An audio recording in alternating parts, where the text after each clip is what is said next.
Good morning, good afternoon, and good evening, wherever you're watching from. Welcome to RickyVillaTV. Oh, sorry. It's always a good idea to turn YouTube on mute. Welcome to RickyVillaTV in association with Shelfside Spurs and Spurs Wasian TV. Welcome, Chris. How are you today, sir?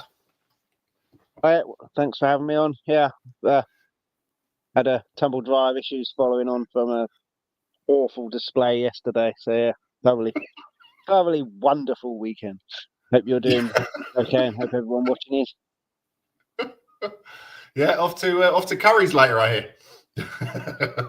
Yeah. Oh well. Yeah, I mean it's been on the blink for a while, and I've put off cleaning it, and now it's got flooded. I think so. It shorted the garage. Oh, never mind. Bloody hell, that doesn't sound good at all.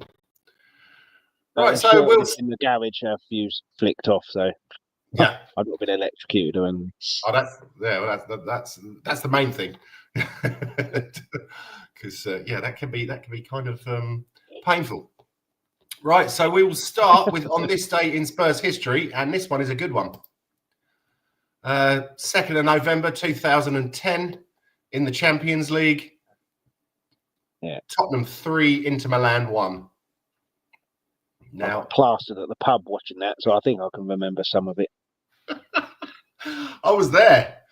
That was one of the best seasons of. I went. It's been an amazing atmosphere there, especially when Bale started getting going. Oh yes, yeah. Oh right, I've got to put the link on for Eugene. Okay, here it is, sir. It is in the WhatsApp group, Eugene. So just one moment, I will post it again in there. Yeah. So the side was. I'm sorry, this is a bit. It's kind of difficult to fit it all on the slide, and that's why the words it's kind of small. But it's Kudicini in goal, Asu Akotu, Gallas, Kabul, and Hutton at the back. Modric and Huddleston as defensive midfielders. Van der Vaart as an attacking midfielder. Bale on the left, Lennon on the right, and Crouchy up front. So Van der Vaart opened the scoring. With an assist from Luka Modric. Then Peter Crouch put us 2-0 up. This was the 61st minute. Samuel Eto'o got a goal back for Inter Milan. And then Super Pav, who came on as a sub. I can't see where, just a moment. He came on in the 76th minute and scored in the 89th to put us 3-1 up. Did I not put the fucking link in there? Sorry, just a moment. So what are your memories of that then, Chris? Apart from having a few beverages. I imagine the same as what most other people think. Bale really announced himself on the world stage by destroying the allegedly best right back in the world. That second goal, third goal were all him marauding down the left. And that's what you want as strikers, isn't it? Because you know that ball is coming in. Whereas wingers today, they just check back and you never know when it's coming in. You want your wingers to go beat his man, put it in the box into a good area, and all you have to do is make a run. Yeah. I mean, there was, what was it? We were singing Taxi for Maicon. I seem to remember. Well, was Maicon playing in the 4-3 loss in the second half when Bale announced himself? Yep. Yes, and then Bale just turned it up even more at home however many months later, a couple of months later maybe. Yeah. But that was couldn't handle him. Bale just that was that's my overriding memory. I mean, such was the dominance of the display and everything, and then the atmosphere in the pub and everything like that. I can't really remember their one goal, even though it was fairly late on. But it was essentially the Gareth Bale show that. Yeah, it was. I think Modric had a cracking game as well. I seem to remember, and Van der Vaart. I think Lennon was okay, but you know that. That back line, that definitely wasn't our first choice, was it? Gallas and Kabul and Kudicini. What I really loved about team, certainly going forward, is the strength in depth. And not just you've got 4 strikers there, but you've got Crouch who can hold it up and head it. You've got Van der Vaart who could play as like a Teddy Sheringham striker, so possibly not really a striker, but kind of one. Robbie Keane who could, apart from the heading part, do both. And Roman Pavlyuchenko, like Defoe, poacher in the box. So if one thing works, you can change your striker. And this is in the time as well where I know there's only Crouch up there, but this is in the time where it was traditionally like 2 up top as well. So you can interchange it massively. And just by those 4 players, you could change how you played. Yeah. Crouch up top, you can hit the long balls and build it up. Yeah, not so much Pavlyuchenko, but certainly in the I think the following season with Defoe, you could hoof it long over the top, and he's quick enough to go and get it first. Yeah, Pavlyuchenko is probably the quickest of the, not. And there was Robbie Keane as well, wasn't there? So, yeah. And then we had Modric, who probably there's a reason he wins Ballon d'Ors. Yeah, we had a real top team there, but barring Redknapp leaving his money to his dog and going in that court case, and then the England job we'd have been inviting a title race. As soon as that came up, that's when we were 3rd in the league, I think about 3 or 4 points off. We were right in the title race, and then so we had a real good team there, real strength in depth, real alternatives if something wasn't working. Exactly. Yeah, that's which we don't see. Hi guys. And can you hear me? And Bale, who were superstars. Yeah, we can you guys hear me? Welcome. All right. Hi, Chris. Hi, yeah. And Chris, and whilst you're saying that, right? I'm so, I don't know, envious of the past. You know, having all that depth and the strikers and the midfielders, right? After what we saw yesterday, right? I don't know what to say. You know, I'll be on for a short while. Yeah. Let me have my say, and I'll go back to work. To tell the truth, right, guys, yesterday I did a watch along. Jens, you were in the chats, right? You know, it was so boring again. I don't know what to say. Is it because of Levy has created this squad of shit that has fallen onto Frank, right?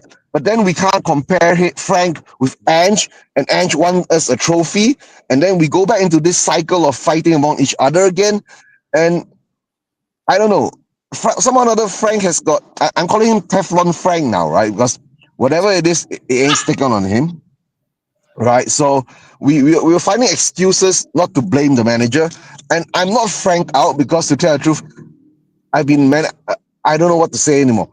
And whilst all this has been happening, before Frank was appointed, when the speculations were on, the fan base was so happy because he's going to be able to coach the players to be much better than when Ange was around, right? Yes, defensively we have improved, right?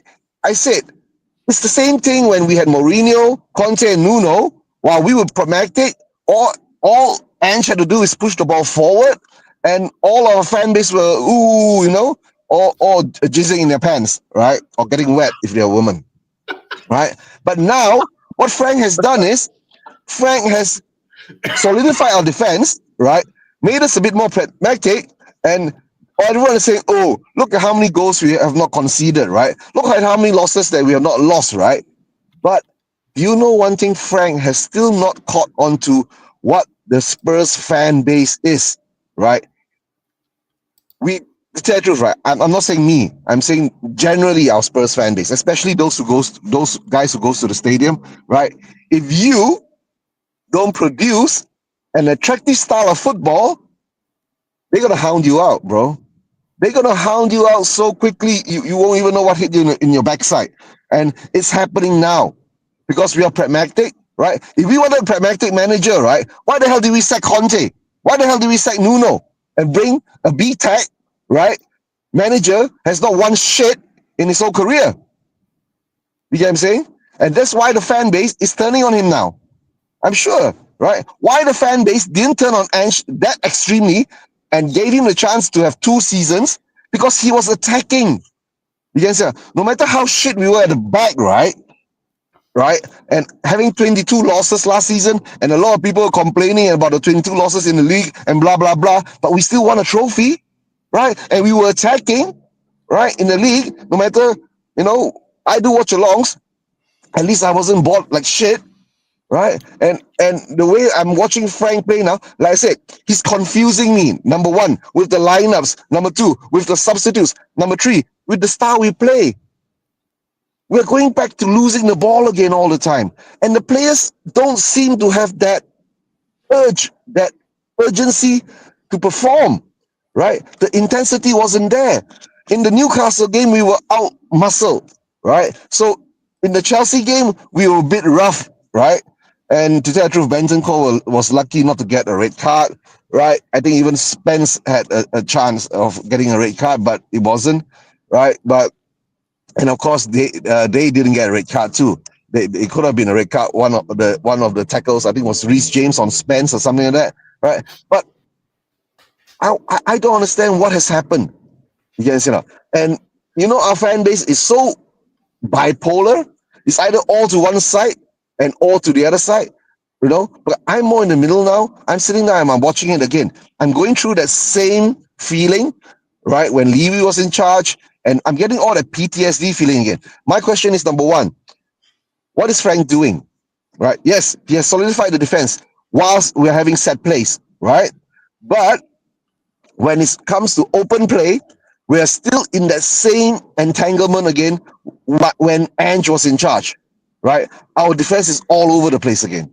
Okay, you want to blame it on injuries? Yeah, Ange had injuries. Now he has had injuries, but the only thing is that he doesn't bring it up. He doesn't hype the injuries up, so he gets a pass on it, right? But that's the reality. That's the fact, and he doesn't want to admit it.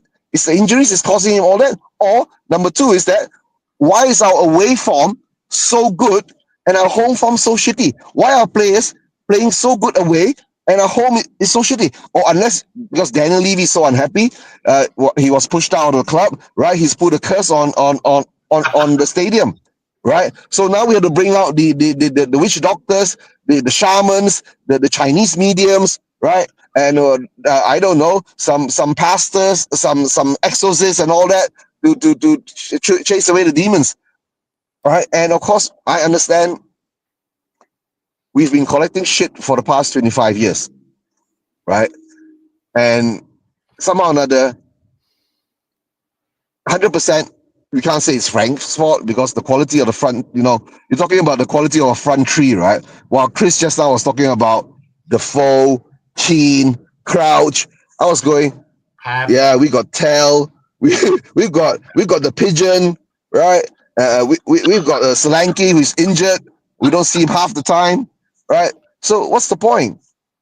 But I think he will be given until I think February, right? Because if the club backs him, right, in the January transfer window and give him some more players in attacking wise, and he balances it out, and we look more cohesive and fluid as a team and a squad, then maybe the fans won't turn on him. Because I can tell you now, the fans are turning on him, right? Yesterday's game, Jens, remember? We had a counter, though, isn't it? Sorry? Yeah, we had a counter-attacking chance. And we just go backwards. So we can't play a counter-attacking. We can't play forward football. What are we going to do? I don't know. Yeah, sorry. People can't expect from going from an attacking manager in Ange who didn't believe in defence. So this isn't making the defence more stable. This is actually having a defence in the first place. So yes, Frank isn't shoring up the defence. He's actually getting a defence. And changing from all-out attack to pragmatic style can't happen overnight.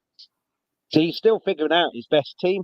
He probably doesn't know his best team, and then he's been hit by injuries as well, which then he's got to change his best team as well. So and fans can't just. What I find crazy is that everyone loved Ange because he played attacking football. He lost 22 games in a normal season. He'd have got us relegated. Yeah, he won us a trophy, fine, but you can't lose 22 games like that. And I think what fans have is a full sense of where we are. We were where we wanted to be in 16-17 with Poch, and then Levy dropped the ball by not buying the players, and now we've slipped. We're not at that level, Champions League level. So saying that we should be beating this team or beating that team or doing this or doing that, we're nowhere near that level. So we shouldn't be at that level. And finishing 17th, that was our level last season. So our level now is probably mid-table, and this is going to be a season of good wins, bad wins, mediocre wins, losses, bad losses, all of the above. So he won't be fired unless he loses 23 games or close to the 22 or 21, whatever Ange lost. So fans, I think, have got to be patient with this, and we've been blessed with. We were nowhere near Champions League level under Poch, and somehow he got us there because he had his tactics there. He had players like Kane, who world-class player that came through the ranks, and other players like that. Sammy, yeah. Dele Alli, who fitted the system to an absolute T, so looked a world-class player. Other players as well. I think Frank is a top manager. He deserves this chance, but he's got to be given a little bit of time to turn it around and figure out his best team and change the way he plays. You can't go from all-out attacking 100% to pragmatic 50% attacking and 50% defence in what's he had, 3 months. So people forget, I think Poch's first season was very, very inconsistent as well. We had some really good wins, we had some really bad losses, we had some mediocre losses, but we finished 5th and it was attacking. So I get what Eugene's saying there, and it was attacking, so he got a little bit of leeway. But you look at Brentford, he's not a pragmatic manager. Conte was let's defend, and then hit on the counter-attack. Same with Mourinho, same with Nuno. He's not that kind of manager. He's not an all-out attacking like Ange. He's probably somewhere in the middle, like Poch. But Poch had the blessing of, I mean, he brought Kane in, didn't he? Kane didn't start, but then he obviously saw Kane, and he had players there. That Poch team was the best team that we've had in the Premier League, 1 to 11, in my lifetime. Definitely. Yeah. Now I understand, Chris, but the thing is that, right?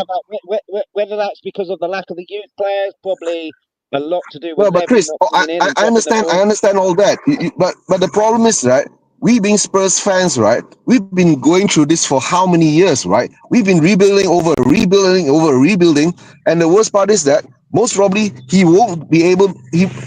All right, to tell the truth, right? If the board now, right, sticks to him and goes through this pain, right, and we come out rosy at the end of the tunnel, then it's good. But the problem is that let's hope the board does the right thing and stick with him. But the thing is that, will the fans give him that chance? You know, you see the Chelsea game, right? The fans already booing in the stadium. You get what I'm saying, right? I'm not sure they were already booing in the stadium. Booing the team, weren't they, and booing the performance? But what's the alternative? In the end of the day, it doesn't matter. Once you start booing, right, it's not on the manager or the team or whatever. The whole stadium is booing, bro. Last season, right, we lost 6-3 to Liverpool, and the fans were clapping. Think about that, right? So that's what I'm saying. But what's the alternative for these fans? Get rid of Frank and then change the way of playing again, and you've got to change the way of playing and change all of that. Chris, what he has to do now, right, at home, I'm saying what he has to do now at home, right, is, right, put out a performance, right, where the fans can actually say, okay, even if yesterday we lost to Chelsea 1-0, right, we had at least 15 attempts on goal, 4 or 5 on target. You know, Sanchez made a few great saves, which he did save one good save from Sa, right? Then maybe the fans would have said, okay, we put out a fight, we understand, right? But the problem, right, the thing is that ever since the Burnley win, we've been shit at home, and that shit has been piling up game after game after game. If he doesn't turn around our home form, right, I can tell you, the fan base at home in our stadium is going to turn crazy. But guys, I got to make a move, right? I understand how it is, right? Like what we saw with Amarin in Manchester United, right? At least now he's slowly getting the results, but somehow or another, he still couldn't beat shitty Nottingham Forest, right? With Sean Dyche in charge. Dyche is back. Oh dear. All I can say is that against Burnley as well. We weren't good against Burnley. Yeah, but what Chris says is correct. What Chris says is correct. Yeah, and then the worst part is that at least Amarin has got a style of play. I haven't seen us have a style of play under Frank, but Amarin at least has about 1.5 season over Frank, right? But let's see how it goes. Like what Chris says is correct. Frank needs time, right, to sort out what he needs to do. But of course, he's also in a tight position because he's going to play like every week. He's got 2 games, right? The next game coming up is Copenhagen at home. I pray to the stars, bro. If we don't beat Copenhagen at home, right? Oh dear, I don't know. I don't know how bad it's going to be, but let's hope we do. But guys, right? Take care. I'll catch up with you later, Chris and Jens. Have a good show. Bye bye. Take care, mate. Bye bye. But yeah, we'll talk about FC Copenhagen in a minute. But they're not doing particularly well in the Danish league. Obviously, myself, having been born in Denmark, I do follow the Danish league. People forget about the Champions League. It hasn't started yet. It starts when the knockout stages start. You get through hook by crook, then you can start. You know, the amount of teams, I reckon, if you look... Do you remember when we battered Real Madrid at home 3-1? And they scraped through. They won it that year. We battered them 3-1 at home, drew 1-1 at the Bernabeu. They scraped through that group. Oh, yes, yes. But they won the Champions League that year. It doesn't matter how you get through the group. It doesn't matter how you get through this league table or whatever it is. Even if you finish 24th, win the playoff, doesn't matter. The same with World Cups and Euros and stuff like that. I imagine if you look at all of the teams who have won it, there's probably not a huge amount of teams that have stormed their group or stormed the league table in this new format that have ended up winning it. Yeah. You win every game, only one way to go there. Yeah, exactly. You have to pace yourself. Unless your team name happens to be 1970s Brazil, you ain't going to keep that up. 9 times out of 10, you're not anyway. And in terms of Anavim and everything like that, he's had a season and a half. He's been stoic and in his, I'm not changing my style of play. Now you're seeing the style of play come through slowly. It's inconsistent. Whereas Frank, what I like about Frank, which Ange didn't do, is when it wasn't working, Ange made his first substitution on 90+2. Frank's making it on 55, 60, trying to change things. So that says to me he's still looking for his best team. And you can't change your style of play in 3 months unless you get ridiculously lucky. And in terms of what Eugene says, the fans turning on him, I mean, what's the alternative? Keep changing the manager, keeps changing the style of play, hope it clicks in 3 months with a manager. It doesn't work like that. You've got to stick with the manager for at least 2 years. If Frank hasn't got his style of play in 2 years, fine, get rid of him. But not after 3 months, and you know. Yeah, but that's one of the reasons I'm kind of happy to have Frank, because there seems to be so many managers out there who are set on one style of play and they won't change it. Whereas Frank, when he was in the Championship, they were playing attacking, fluid football. When he got into the Premiership, he didn't really have the players to do that, so they sat back. Now, or over the last few seasons, you've seen that as he's got his team together and they've gelled, they do play attacking football again. So he's proactive. I think fans need to recognise where we are, and you know, West Ham fans are one of the most ridiculous fans in the world. I know a few of them. They think they should be winning leagues just because they're West Ham United. You're nowhere near winning a league. You're nowhere near that level. And Spurs fans, I think a lot of them have come to that because of what Poch did. What Poch did with that limited amount of money, but he was blessed with people like Kane, people like Bale. Who else did we have? Sonny. Son. And the complete spine in there. Alderweireld, Dembele, one of the most underrated players in football, I think, Wanyama. Absolutely blessed with that. And he turned us from those, let's try and get in the Champions League, to we're in the Champions League every year, we could win it here. And then that allowed us to get the managers like a Conte and Mourinho, managers that we'd never, ever got in a Premier League era. We could never attract those kind of managers. That put us onto the kind of elite. We're getting elite managers here. But they were never suited to our style, certainly with a Levy. Levy's was always trying to buy bargain players and cheap players. Levy and Conte was buy the players who are ready now. I'll go win you the league. So it was a ridiculous appointment, but it allowed the fans to believe we can attract the elite stuff. We had an elite striker, an elite winger, an elite this, and now we've slipped because of Levy. I do put that at Levy's door. And now we are where we are, 17th in the league, 22 losses, scraped through. Luckily played an equally shite team in the UEFA final and got the 1-0 win. Yeah. But we're not at that level where we should be.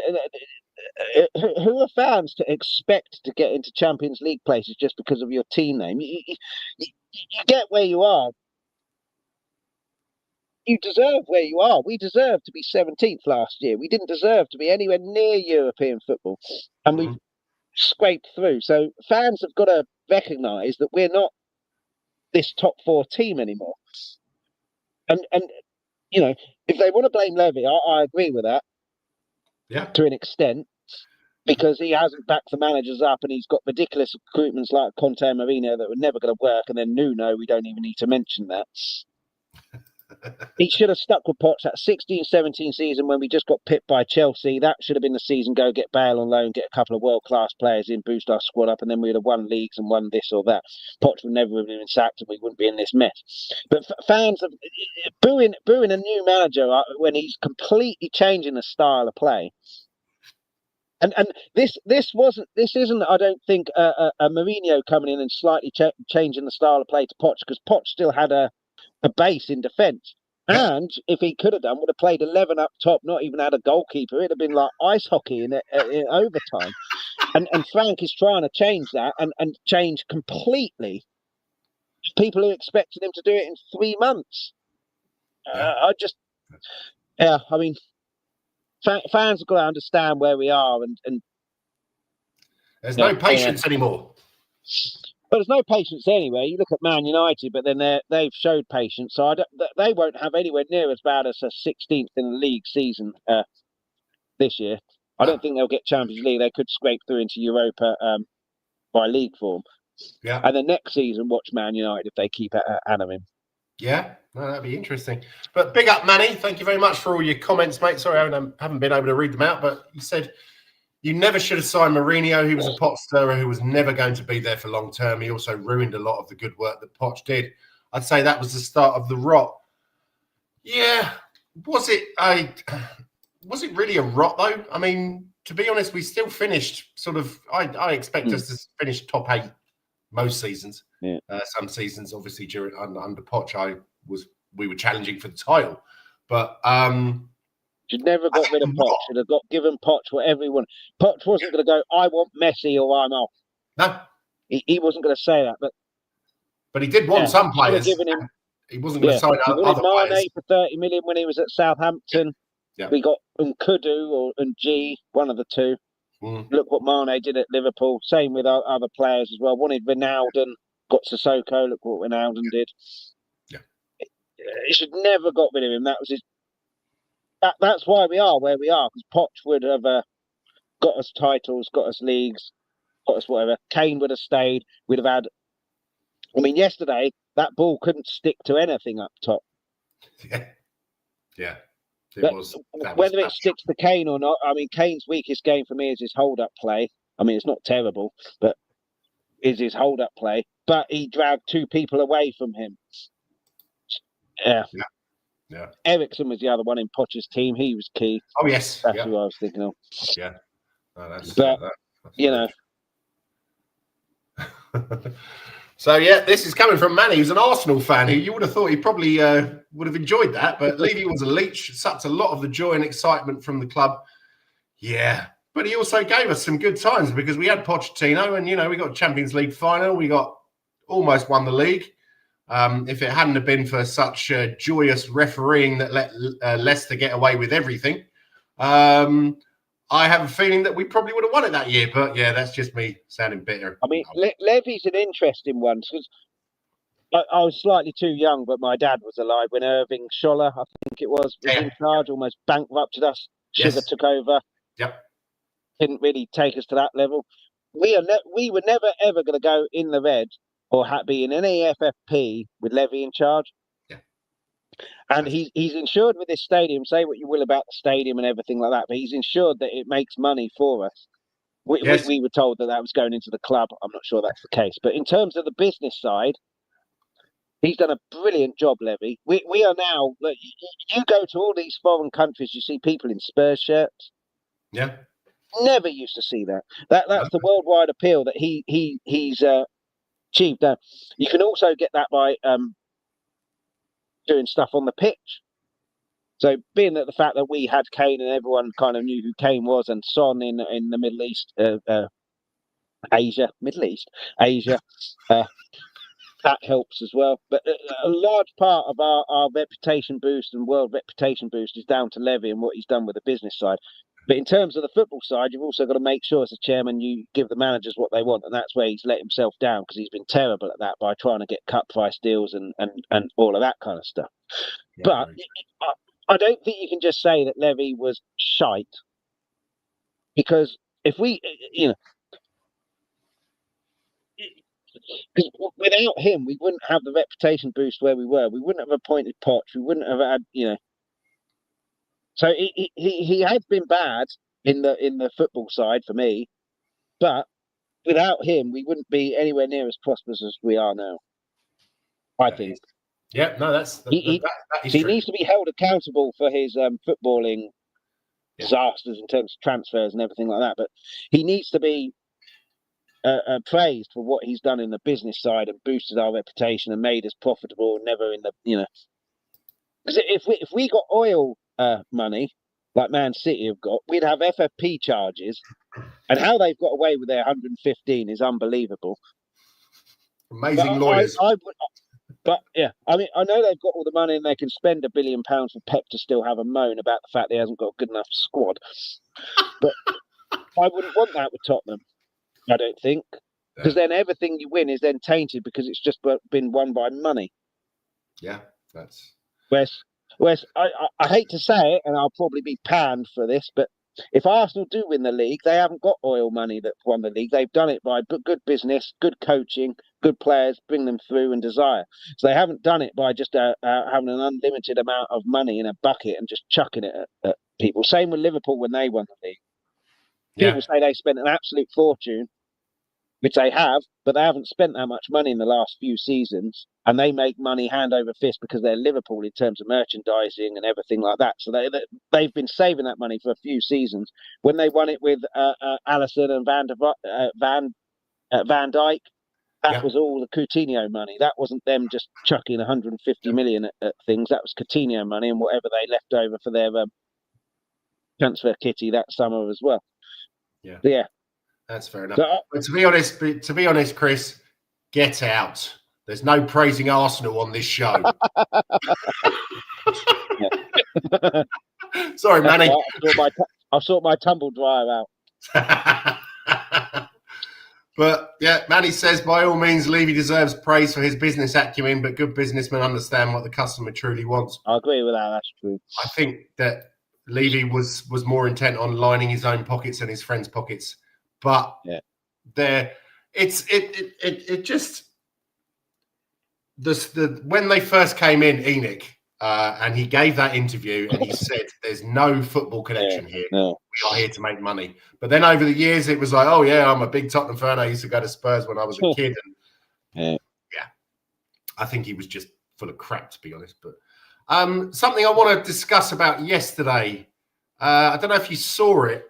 But Spence and VDV blanked Frank as they came off the pitch.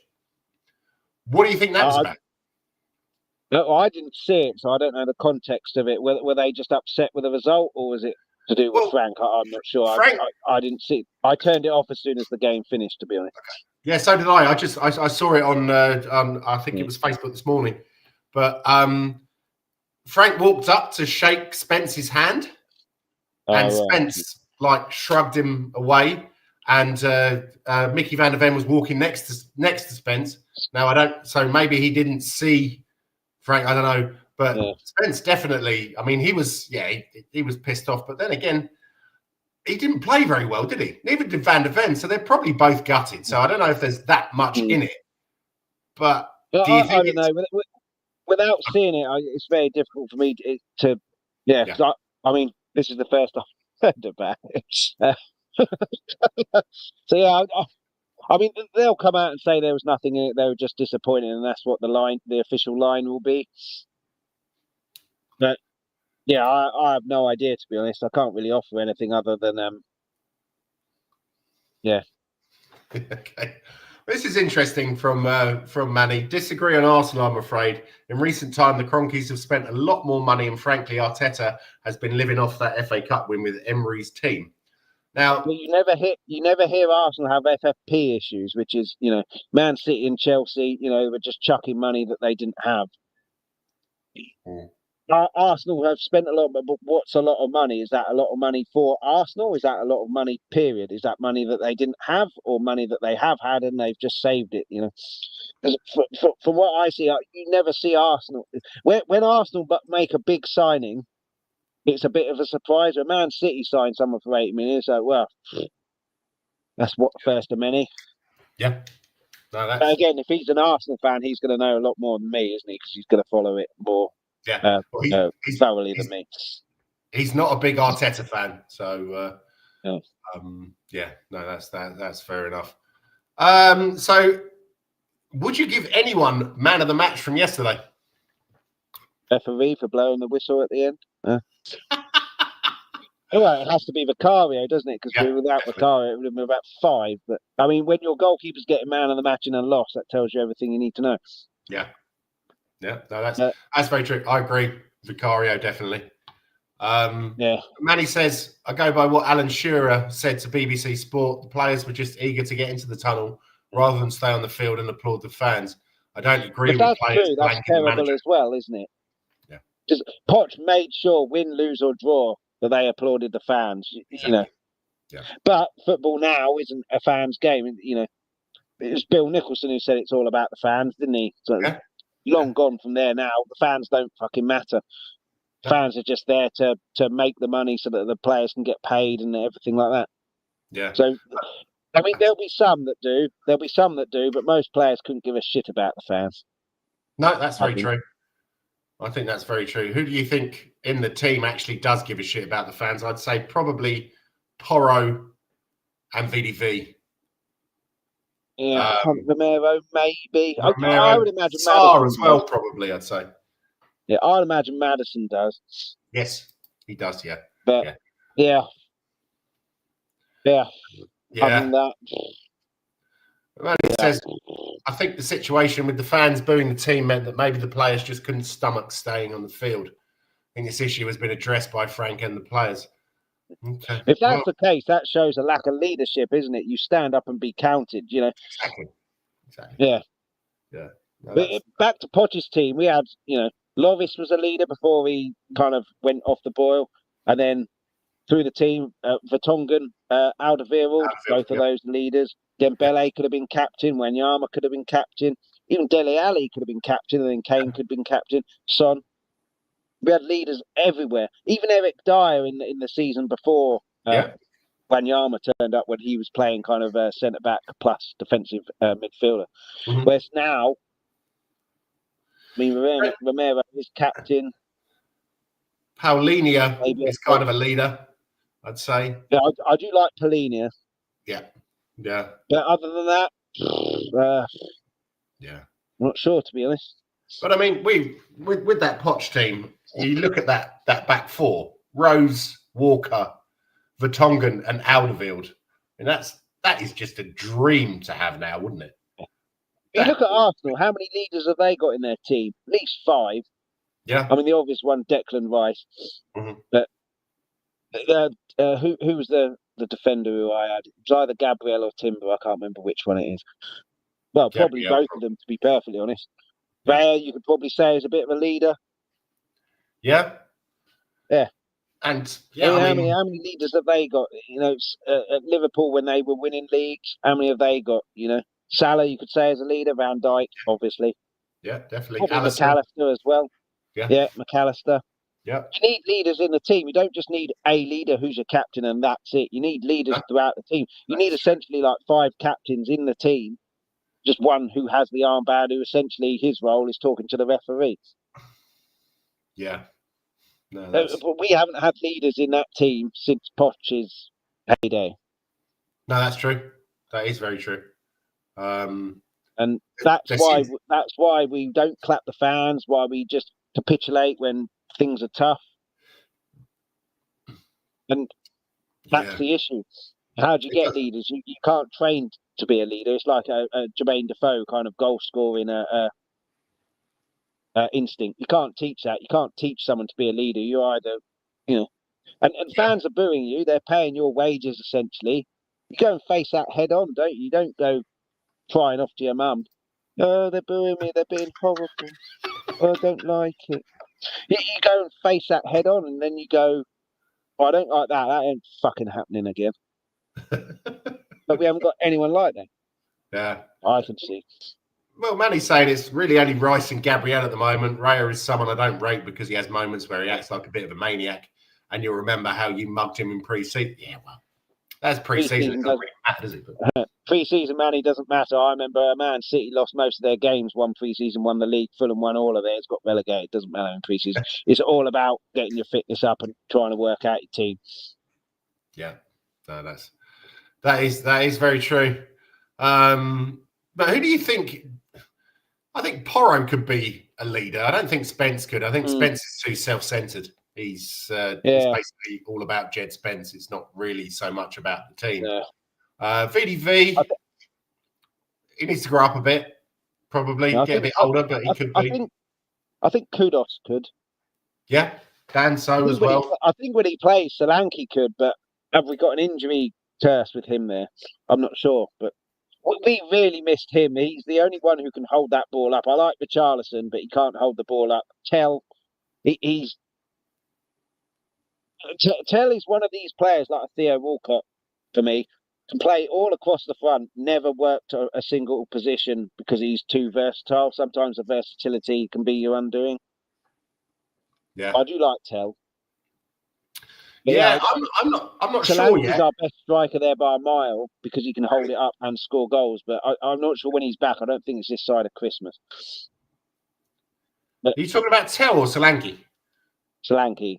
Oh right, okay. Sorry, I thought you said Tell. Yeah, no, that's definitely true. That is very, very true. Manny said Van der Ven was captain on the day, and I would say his attitude was quite disappointing. Maybe he's cheesed off with the manager, the tactics, the overall play, the fact that Spurs was second best.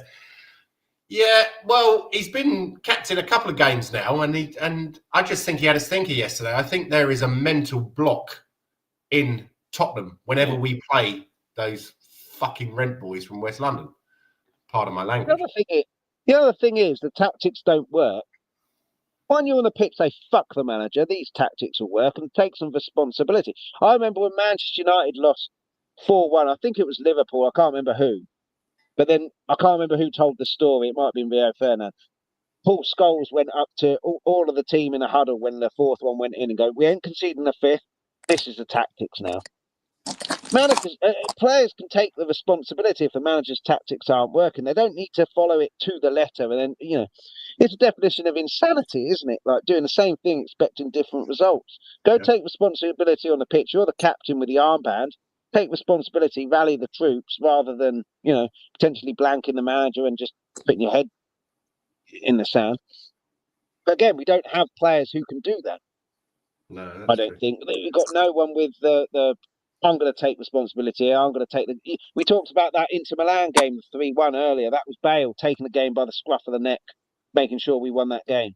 Yep. In the same way, in the 4-3 in the loss went in the second half. Got no players like that anymore, and that's why we just look really dishevelled and just when things go bad. Yep. John, long time no see, bruv. How are you? Yeah, all good, mate. How are you? Not too bad, sir. Not too bad. What have I missed? A lot of ranting from me. A lot of moaning. A lot of moaning. So, give us your thoughts on yesterday. It's just embarrassing, wasn't it? It was didn't lay a glove on them. Somebody said that we were made the analogy that they were in a boxing match and we were just shadow boxing around the pitch, weren't we? We didn't lay a glove on them at any time, did we? Yeah. Just because someone said they're the youngest squad in the Premier League as well, so not a lot of experience in that team, and they just they deserve to win, don't they? As much as it hurts to say, they out battled us, outplayed us, they're much better than us on the ball, weren't they? Yeah. All the 50-50s they won, all the second balls they won. It was just they deserve to win, sadly. Yeah. So do you think? Do you agree with what I just said, that there seems to be some mental block when we play these twats? I don't know. They were harping on all week about the mental block about us playing at home, weren't they? So maybe a bit of combination of that and well, Sky Sports were going on before the game though. I think we've only beaten them once in God knows how long, and 3 times in 27 games or whatever. So we haven't got a great record against them ever. Even when we're flying, and we're like last year or the 2 years ago, when that Ange team, we were flying, weren't we? And we turn up and they seem to have got the hex over us, don't they, somehow? But that was that Van der Ven's injury and Romero being sent off. Yeah. 2 sendings off, Doggy as well. Imagine if we'd have had that referee yesterday on that game. It would have been a completely different story, wouldn't it? Because he let everything flow, didn't he? He did. Yeah. I was actually quite impressed with the ref yesterday. I should have said that. Don't give enough credit to referees when they actually let a game go, and it's not all about them. Yeah, which seems to be so common these days. Yeah, the lack of seeming effort. Sorry. Go on, Chris. I was going to say the lack of seeming effort there, because I've mentioned it. Yeah, the 50-50. Frank, when he started, said, "Try your hardest, put effort in. That's a non-negotiable." But I mean, what's his name? Who set up? I've got Caicedo. He was everywhere, putting 50-50s in, winning them. So all Chelsea, we weren't. That to me is 50-50s. I could try and win 50-50s, and I'm shite at football. That's nothing to do with ability. That's to do with desire. And maybe there is something with the blanking of it, that they're losing faith in Frank and not trying for him. But I'm not sure about that. I just think, I'm not sure. So, Chris, I know you've got to leave in 10 minutes, and now there's 3 of us on, so I want to do the quiz now. And it's from 2010, 2011. Are you ready? Have you swatted? Do I need pen and paper? No. But come on and hit us with it. Why is that as a ticker? Yeah, okay. So who scored our first goal in the Champions League at the aptly named Wankdorf Stadium? The Van der Vaart, I have no idea. I think it was Pavlyuchenko, wasn't it? It was Sebastian Bassong. Never. We were 3-0 down within 25 minutes, I think. Yeah. And he got us back in the game, and then Pav, I believe, got the second one. Yeah, I remember Pav coupled, didn't he? Like, make it to draw us level, to keep us in it. Yeah. Can you name the 2 South African players in our squad that season? That's who Akoto won. He's Cameroonian. Yeah. I've got the right continent. I'll have half a point. Stephen Pienaar. Yeah. What was the other guy called? You're on the tip of my tongue, and I can't think. It was like Colin Mawande, wasn't it, or something like that? So his name. His name was like Colin Mawande. No, it was Bongani Kumalu. That's it. That's near enough, Jens. That's what I'm not sure he actually. I don't know if he. I think he came on as a sub in a FA Cup game, but yeah, he wasn't like Mabazela, who scored that cracking goal against Leicester, and then went into complete hibernation. I think he was. He was a commercial buy, wasn't he, after the South Africa World Cup? Yeah, no, that is very true. How many points did Blackpool take off us that season? 4. Yep. We lost 3-1 up there and 1-1 at home. So, when they're the only points they got all season or something. They I have a feeling that's very true, yeah. And I still remember this day. Who knocked us out of the FA Cup that season in embarrassing fashion? Because I remember getting a message from Gaza saying, "Yeah, I left at half time." I don't even think. We were away from home in London. Arsenal? No. Be a Wait, low league team. I thought. Sorry? Be a low league team. I would have No, thought, they were actually in the same league as us. Fulham. And one of our future players. Fulham. Sorry? Fulham. Yeah, very true. 3-0 down at half time. Oh, sorry. 3-0 down in 23 minutes. Dawson got sent off in 13. Weren't That we wearing was- that I was brown kit? I was going to go to that one. And Weren't we wearing that brown kit? I seem to recall. yes. Yeah. Okay, and last but definitely not least, can you name the 3 Spurs players that went on loan to Leyton Orient that season? That season. Harry. Yeah. Kane. Harry, yep, definitely. Yep. Yeah, I've got 1.5 points now. I'll give you a clue for one of the other ones. The third one's kind of difficult, really difficult, because he was a bit part player, but he was a little guy. Used to run around a lot in the midfield. Oh, what's his name? Kabak. No. He went on to play for Swansea. Oh, Routledge. No. Sigerson. No, central midfielder. Had quite a good career after he left us, but he was quite tidy in the midfield, short passing. Tom Carroll. Tom Carroll, yeah. And the last one was, I think he was from the Democratic Republic of Congo. Went on to have a pretty decent career in Belgium. Luongo or something like that. No. What position? I think he was a winger or a forward. Congo. He had a double-barreled first name.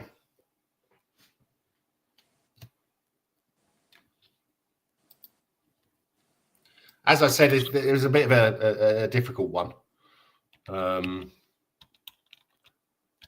Last name began with M. Mabezuela. No. Hang on a minute. Not a clue. Let me just double check to make sure that he is.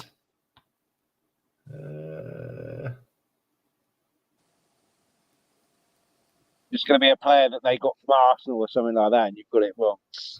No. It's let me just. I just want to get his actual name, because I can't remember if it's Jean Paul or Jean something or other. Doing well here. You didn't see Bruce Forsyth looking up the answer. No, exactly. Points back prizes, mate. Points back prizes. I don't know the actual answer, but I'm going to have to check it out. Paul Jose Mpoku. I don't remember him. Played as a attacking central midfielder. Started off in the youth team. Went to Leyton Orient. Then we sold him to Standard Liège for 400,000. And yeah, he went on. He played for Verona, Panathinaikos, and then did the old. He went to Turkey as well, but he did the old Saudi Arabia thing before it was fashionable. And yeah, he retired. No, I think he's still playing actually. 33 years old. Be interesting to see if we've got anyone that's on loan at Leyton Orient at the moment, because after what their manager said last year, mugged off Ange, didn't he? So exactly. we're all demanding that he brought the players back that were on loan at the time. So it'd be interesting to see if we let him have any more this season. I wouldn't have thought so. I mean, they let Donnelly go to Stoke and he's not playing. No. He was on the bench again yesterday. Phillips is getting 90 minutes.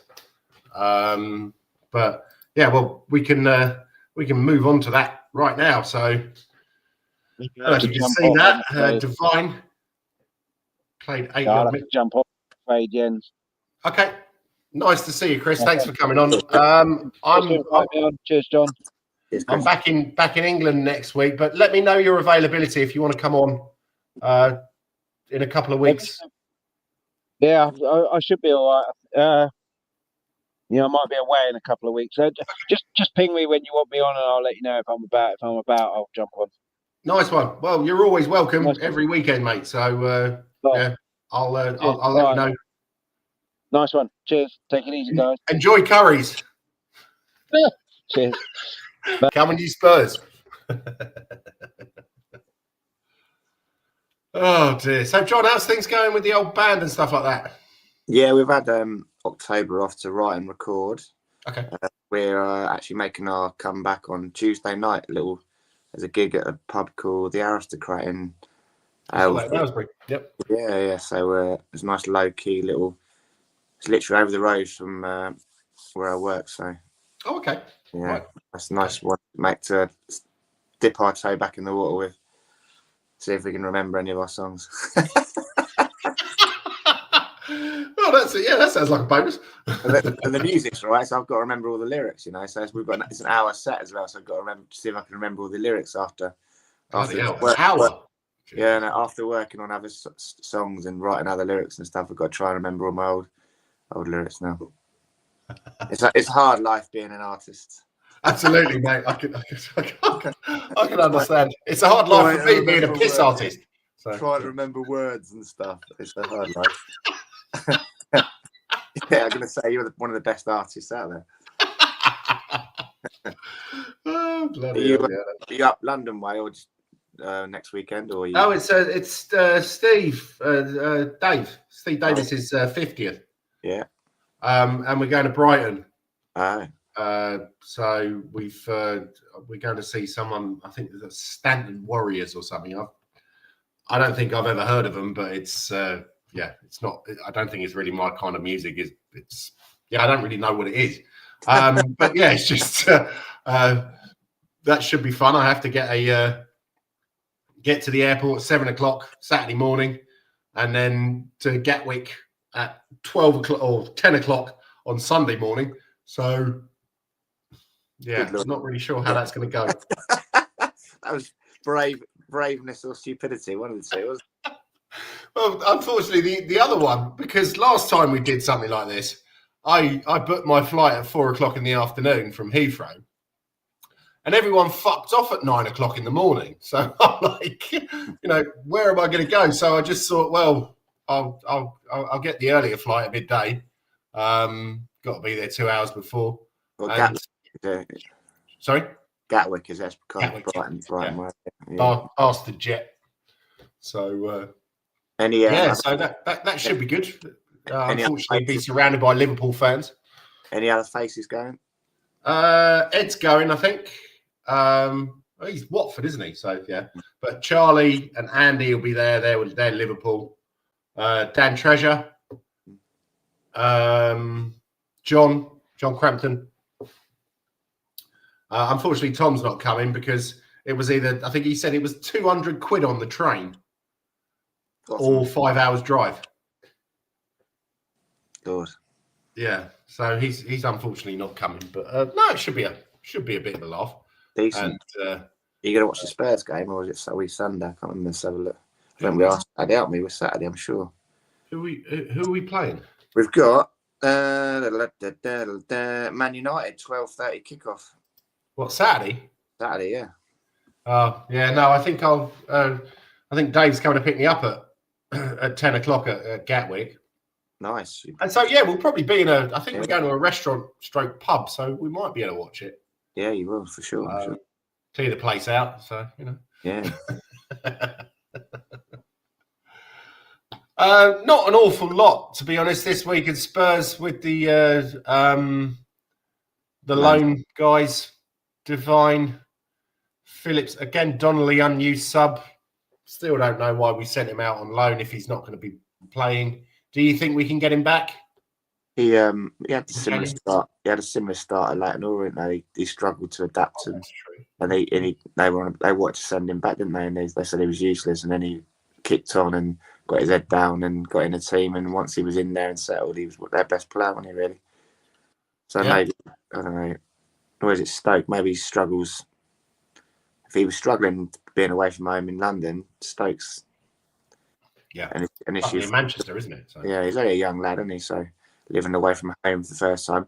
When he was at Oran, he was probably able to stay at home and like close to his family. Up Stoke's a different story, isn't it? Really. Yeah. Maybe that's one. This is one of the reasons they send them out on loan, to like toughen them up and make them men. Exactly. It's like to get them used to being a bit self-sufficient and living on their own. And that's very true.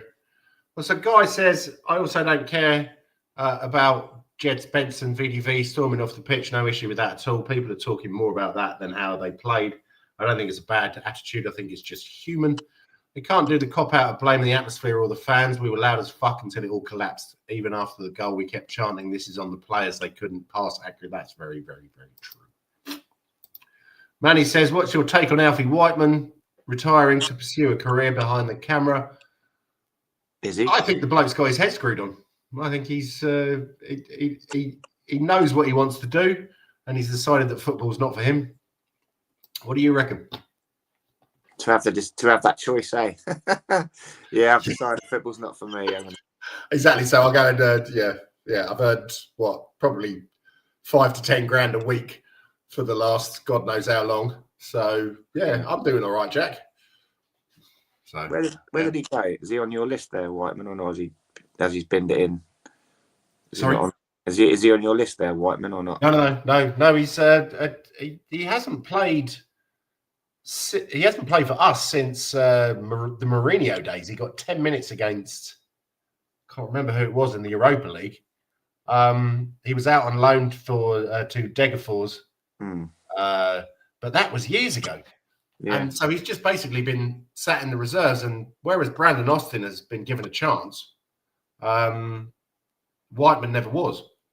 So, yeah, he's only 26. World is his oyster. Sorry, the world is his lobster, as Rodney said, or Delwood. So we'll go on to my fellow countrymen. Next opponents, FC Copenhagen. Yeah. Yo. Yeah is bloody Swedish. Sorry. Norwegian. So, yeah, they're not having a great season so far. 4th in the league. They lost to us. They lost to Silkeborg, and they lost to Brøndby, who are their big rivals, who are not having a good season either. And so, yeah, if we lose to this lot, that's going to be a bit worrying. But a little bit of background. They're called the nicknames the Lions. I don't even know what that is in Danish. So, yeah. Danske Lions. I'm a terrible Dane, but they're 32 out of 36 teams in the Champions League. Ajax are actually bottom, so as you can imagine, the wife and the family are not happy. Manager is Jakob Nistrup, who I have to say I've never heard of. But he's been there for I think 4 seasons now. The main tactic is 4-4-2, mate. Which, yeah, that's kind of old-fashioned. Danger man is El Yanusia. Do you remember him? He used to play for Southampton and Celtic. I recognise the name, yeah. Who, yeah, as far as I was aware, he was either a winger or a forward, but they seem to be playing him in central midfield at the moment, which seems a bit odd. And then he's scored 4 goals this season. But he hasn't scored in the last 7 matches, and he hasn't scored in the Champions League. Then you've got Victor Claesson, who's a Swede. Is he Nico's son? Yeah, that's what I was going to say. How is Claesson? How is that a Swedish name? That's a Belgian name, as far as I'm concerned. But yeah, I suppose Nico Claesson was with an E, wasn't it? Instead of O-N, it was E-N, and just 1 S. But he's a veteran. He's got 3 goals this season, but again, none in the Champions League. I think we should be able to have this lot at home. Yeah, we should be. But more importantly, I know the question on everyone's lips: what is the Danish for lion? Do you know what it is? What? Lion. L-I-E-N. L-I-E. Oh, really? Lien. Lien. I just Yeah, googled okay. it. Lien. Lien. So like Lien. so lion. Lien. Lien. Okay. There we go. Well, you have to ask your mate Rasmus or whatever his name was. Yeah. Just Lien. yeah. Yeah. Because where was he from? Was he from Copenhagen or was he from the mainland? Allow me to check my information device and it will tell me. Okay, let's have a look on here. What am I doing here? Let's get rid of that. Talk amongst yourselves. Nice weather, guys. Yeah. It's a weird place. I'm going to read it rather than try and kill it by saying it out loud. Right, are you ready? Yep. Drum roll. It's from Horsens. Horsens, yeah. Yeah. So that's the mainland. Yeah, that's that's like Midtjylland. That's middle of Jutland. And it's also got Julemind municipality as well. Julemind. Yeah. Okay. Right. Nice. Well, yeah, he's not one of those bloody Copenhageners because, as far as we're concerned, they're Swedish. But okay. So there's a predicted lineup for the game: Vicario, Spence, Romero, VDV, Porro, Bentancur, Sarr, Odeberg, Simmons, Kudos, and Richie. I think they'll go strong for this game. But what do you reckon? It's odd that he didn't put Tell on yesterday, wasn't it? Considering he can't play in the Champions League, he's all about trying to rotate his players and his squad and stuff like that. Yeah. But he didn't get a sniff yesterday, did he? So maybe he's not training very well. I think he's got to. We need a win, don't we? Basically, an effective home banker, so you can go about it two ways. Currently, go strong, for 70 minutes and give him a rest before the Man United game. It's 12:30 kickoff, isn't it? So it's a quick turnaround. Or to keep some of your big guns on the bench and see if some of the backup guys can get it done. Although they didn't fill themselves with any glory yesterday, did they? Really?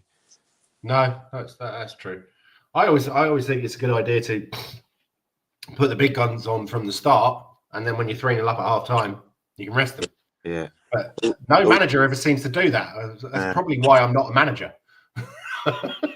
Also, it'd be interesting what the concussion protocol is with Benny Val. Yeah. Buddy Val, yeah, because if you go off for a concussion, I think that's kind of an acknowledgement that they did have a concussion, and I think it's like a 14-day that you're not allowed to play or something silly like that. So maybe that was another reason he was so reluctant to come off yesterday, that he knew he'd be like 14 days out without being able to be involved in a match day squad or whatever. It's 14 days, is it? They're quite strict about it, yeah. If I don't know if the concussion protocols are designed to take that off the table, or whether if you do use the concussion protocols, whether that confirms that they've got concussion, and then they have to have like 7 days, 14 days off, whatever. Let's have a look. Let's use my information device. Oh, okay. Oh, that's not going to be so good, is it? But yeah, I think Paulinho probably doesn't need a rest, but should. I think he does. To be honest, he looked a bit leggy yesterday, didn't he? At the end, he wasn't getting around the park very quickly. There was like a breakaway at the end, and I thought this guy's going to get munched here, and he just couldn't catch him, which is unlike him. So yeah, he's a bit leggy. He's been playing every minute. No, that's true. Yeah, isn't he? And he took a bit of a whack as well, didn't he? I can't remember who it was. I think it was Reece James, but gave him a bit of a whack yesterday. So, yeah, but well, he's been one of our most important players this season. I think they'll probably put Romero back in because Danso wasn't great yesterday, but Danso has been a good replacement. He's definitely showed that he's up for it, and he doesn't mess about, does he? He did it right yesterday. I think it was more to do with the fact they'd been booked, wasn't it? They took off the two players that had been booked. Yeah. Roddy and Danso had been booked, and they took them off, so there was no pressure on the ref to get them all right. Are you ready for this? Yeah. In professional football, concussion protocols begin with immediate removal from play if concussion is suspected. Players must then be assessed by healthcare professionals and must not return to the sport until they have completed a graduated return to play protocol, which involves a phased return to physical and non-contact training before full contact is permitted. The minimum return to play time varies by league and specific injury with some elite leagues using a minimum of 12 days and others requiring 21 days. Wow. So symptoms and medical advice are, of course, key factors. So 12 days, 21 days. I don't know what the Premier League use, but it's quite standard throughout all football. Wow. Okay. Bloody hell. That's Another fucking injury. But it's silly in a way because that protocol was not silly, but it discourages players from going off because they know that if they go off, then that's them done for like 12 days, whatever. So it encourages them to not basically be honest with the medical professionals when they're assessing them because they don't want to miss like a week. You know, footballers like they don't want to miss a week of football or whatever. Yeah, they think they lose their place, don't they? Wouldn't they? Yeah, exactly. Bergvall's been doing really well to get in, and he's obviously. I think it looked like the ball hit him, didn't it? But I can't remember the incident. I don't think I actually saw it. He was sort of charging down a ball, and someone blasted the ball, and it hit him on the back of the head. The ball. Right. Okay. I think. Yeah, and then he was sort of a bit wobbly after that, and then staggering around a bit, and he didn't look steady on his feet, did he? And the referee was next to him. Again, we praised the referee for that. He was right next to him, and he could see him sort of staggering about a bit. Yeah. And he said to him, "Go down, and then we'll get the medical team on." Yeah, it looked like the ball whacked him basically at point blank range on the back of the head. Maybe gave him the old shaky tinnitus in the old head. Yes, yeah, that's true. So yeah, we've got what? Yeah, our players look very leggy, didn't they? So it'll be a tricky one to see who's still in their legs for Wednesday. Yeah. So moving away from Premier League football, the FA Cup yesterday, one of my favourite ever competitions. Bit disappointing, to be honest. There was only one real giant killing, and it wasn't really a giant killing, but Brackley Town beat Notts County on penalties. When did they actually bring penalties into the first round of the FA Cup? There was a lot of moaning about it, wasn't there? Over the summer, I think, or last year, that they said they were doing away from replays. I think we had a conversation about it on air, didn't we? Because we said that's part of the magic of it, isn't it? Getting them back to your own place with exactly get the money, get money and stuff. But they've changed the rules, haven't they? I think it's 50-50 no matter where it's held now. Oh, is it? Okay. So it rewards the smaller club, even if they're playing Man United away. Yeah, they might not get Man United at their ground, but they get 50% of the Old Trafford purse or whatever. So they still right out of it, don't they? But again, that's a money thing, and the fans don't get to see Man United come to their ground, do they? But yeah, exactly. Because also, what is it? Is it 10% of the ground you get in the FA Cup? I think maybe more. We had that issue with Arsenal not letting us have enough. Yeah, well, didn't we? That's always the case with those fucking twats, isn't it? So yeah. Just having a look at the results now. South Shields are playing. Who's that? Hello. Yeah, what a lot of South Shields versus Shrewsbury upsets where Barnet went out. I see. Yes, yeah, unfortunately, but then again, they're concentrating because I have a feeling they might actually get in the playoffs this season. They're doing pretty well. But then it's Eastleigh versus Walsall, Port Vale, Malden and Tiptree. I don't know if you watched Football Focus yesterday, but they had the Malden and Tiptree owners on. And this guy basically bought his boyfriend, Malden and Tiptree, as a birthday present. So they're, I think they're kind of desperate to be on television or something, and they are on television today. You're telling me that Football Focus, Football Wocus had a story on there yesterday about a bloke buying his boyfriend a football club. Kel surprise. I bet Alex Scott was loving that one, wasn't she? Oh yeah, I actually saw, because it's the first round of the FA Cup. I always get a bit excited, and so I thought I'd watch it because I don't normally. And then the advert came up, and she was there, and it was like, "And we're going to talk to Bakary Saka." I was like, "Oh, there's a fucking surprise." Arsenal top on village, on FA Football Cup Focus again on FA Cup weekend. Yeah, exactly. Wickham won anyway. There's a bit of positive news. Beat Plymouth. Yeah. So but I think which channel is that on? Some fucking Viaplay. How does that work? Port Vale versus Malden and Tiptree on Viaplay. What's beer play? Is it like It's that? it's like Sky. It's from I think it's from Sweden actually, and we Right. get that here. That's where I watch all my matches, because my father-in-law has the account, and we share our Netflix with them, and he shares. So you're allowed to do that apparently. So yeah, don't sue me, guys. Yeah, but You gonna watch it? Sounds like Yeah, a think so. science project, doesn't it? Petri dish. Sorry? Sounds like a science project. Petri dish or Petri. Where are they based then? As you're an expert on them What, now. Malden and Tiptree? They're in Essex. All right. Yeah, you might know. I don't know. Are you? Do you eat jam? I've been known to eat a bit of Okay. jam. Yeah. So Tiptree is quite a famous jam. I think they serve it in a lot of hotels. It's Right. kind of up market. So that's the biggest employer in the area. Yeah. But yeah, it's Essex, so it's all white teeth and fake tans, and yeah, and that's just the goalkeeper. So. Malden, as in Malden. D-O-N. Oh, Maldon. Yeah, because New Malden is that's almost in London, isn't it? That's Kent way, I think. This is Essex, so Right. but yeah. You So gotta- anyway, we've been going for an hour and 16 minutes now. Any other business and any plugs? What else has been going on in Tottenham land?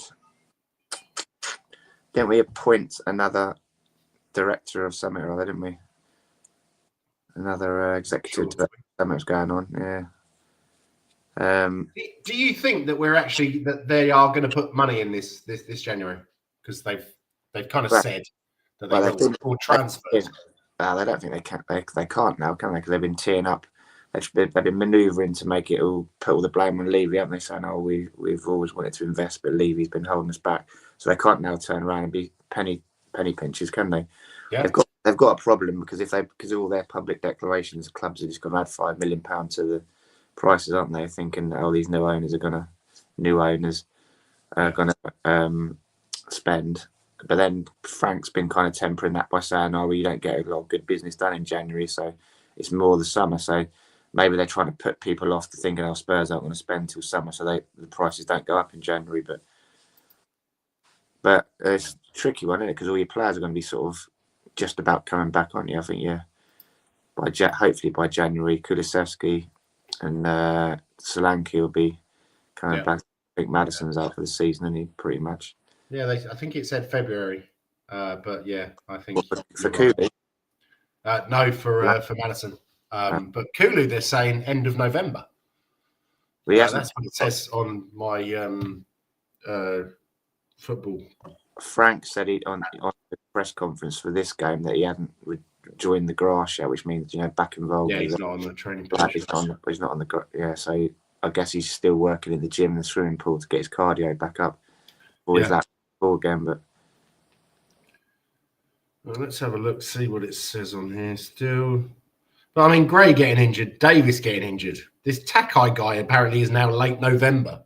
Quad. We haven't even seen him play yet. They said, what is actually wrong with him? And Frank said quad. It was something to do with I thought it said something about a ciscus or something like that in his foot. So, but that's still off. But apparently, Dragusin is back. Yeah, he's late November. Yeah, Kulusevski late November.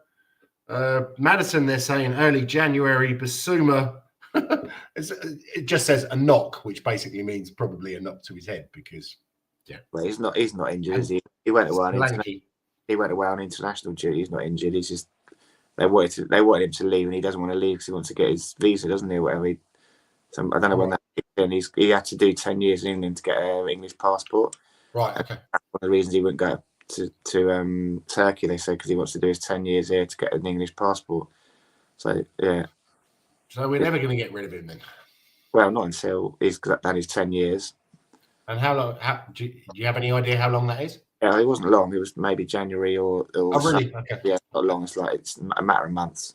Okay, but you surely would have thought that we could send him out on loan to an English side, a Championship side, or even why don't you go back to Brighton?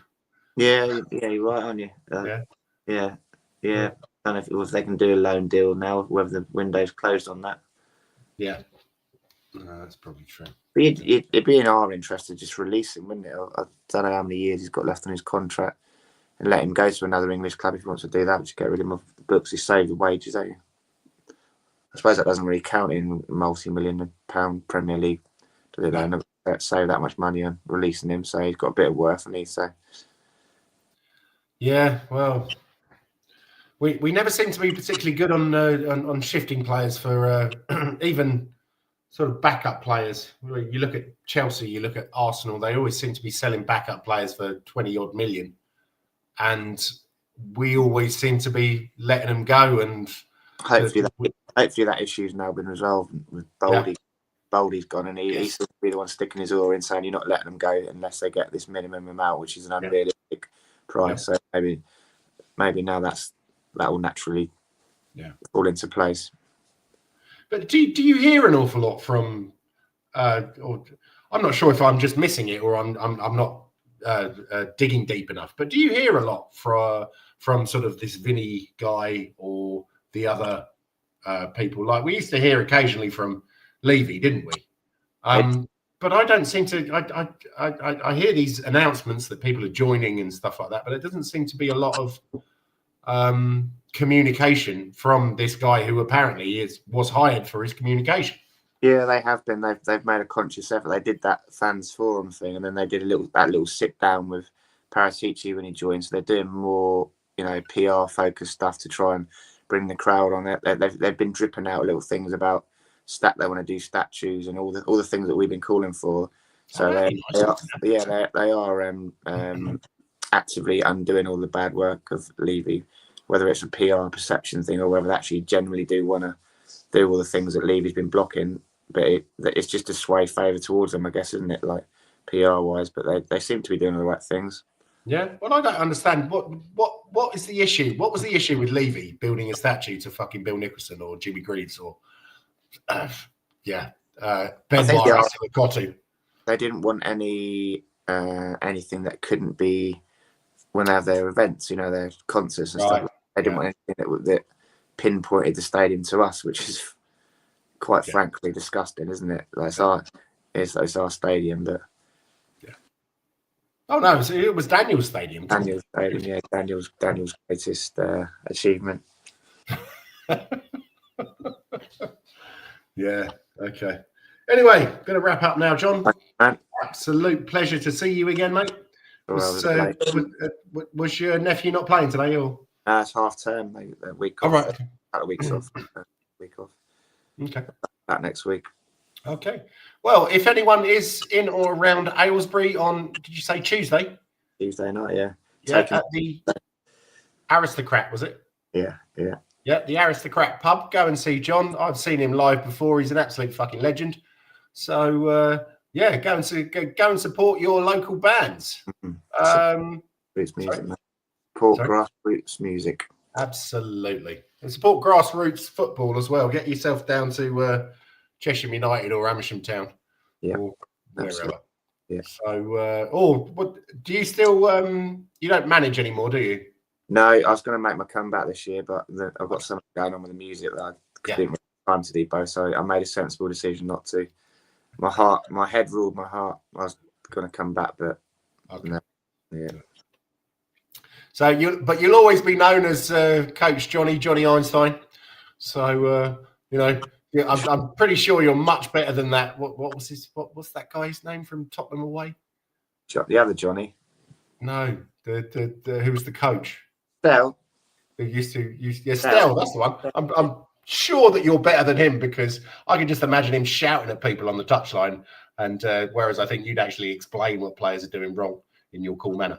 So, yeah, I'm more of a cheerleader than a critic, so I always favoured that approach. So that's your job, chief cheerleader, get people's chins off the floor when they're not playing well, and everyone plays better when they're being encouraged rather than shouted at, don't they? So exactly, yeah, that's very true. So thank you very much, everybody, for watching. Please like, subscribe to RickyVillaTV, Shelfside Spurs, and Spurs Wasian TV. Thank you very much. And finally, Levy is out, and come on, you Spurs.